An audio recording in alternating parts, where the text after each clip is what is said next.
dari kelas 3A HES dengan mata kuliah Hadis Ekonomi, dosen pengampu Bapak Rifki Nurdiansyah MH. Baik, di sini saya akan menjelaskan tentang pengertian riba.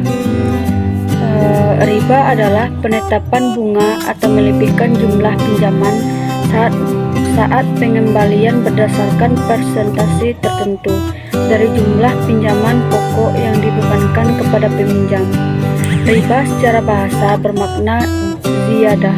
Dalam pengertian lain, secara linguistik, riba juga berarti tumbuh dan membesar. Macam-macam riba. Yang pertama, riba fad. Riba fad adalah tambahan yang disyaratkan dalam tukar menukar barang yang sejenis. Jual beli ini disebut juga sebagai barter tanpa adanya imbalan untuk tambahan tersebut. Yang kedua, riba aliyat. Riba aliyat adalah riba dalam jual beli atau yang terjadi dalam penukaran. Yang ketiga, riba nasi'ah. Riba nasi'ah adalah tambahan yang disebut dalam sebuah perjanjian pertukaran barang atau mukayadah atau barter sebagai imbalan atas ditundanya suatu pembayaran. Yang keempat, riba qard.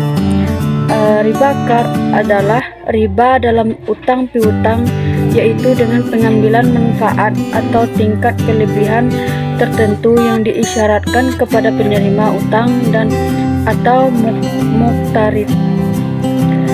Dan yang kelima, riba jahiliyah di sini adalah penambahan utang lebih dari nilai pokok dalam utang piutang karena penerima utang tidak mampu membayar utangnya secara tepat waktu.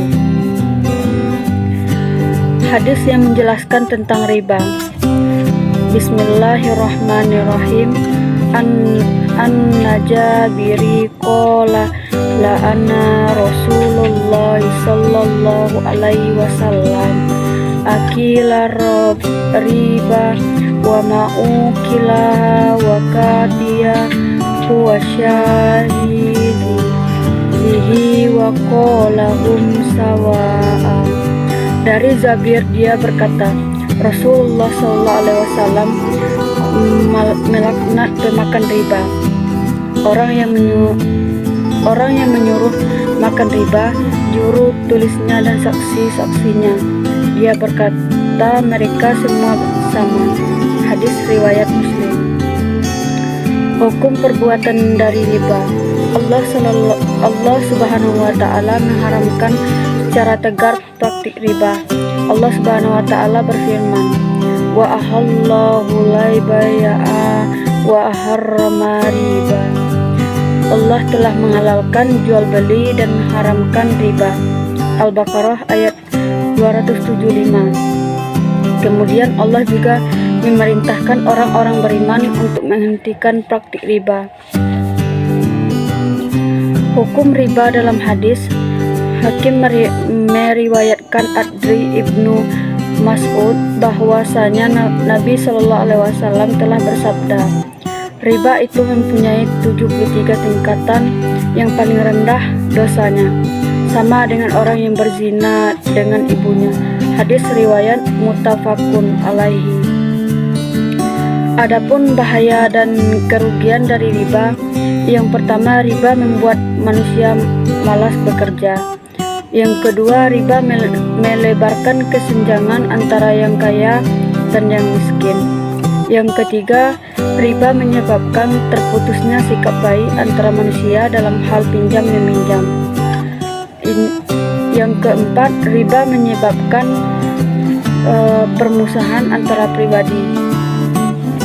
Sistem bunga sehingga dikategorikan sebagai riba antara lain adalah mengakumulasi dana untuk keuntungan sendiri. Bunga adalah konsep biaya yang digeserkan kepada penanggung berikutnya, menyalurkan harta hanya kepada mereka yang mampu. Penanggung terakhir adalah masyarakat. memandulkan kebijakan stabilitas ekonomi dan investasi. Terjadinya kesenjangan yang tidak akan ada habisnya.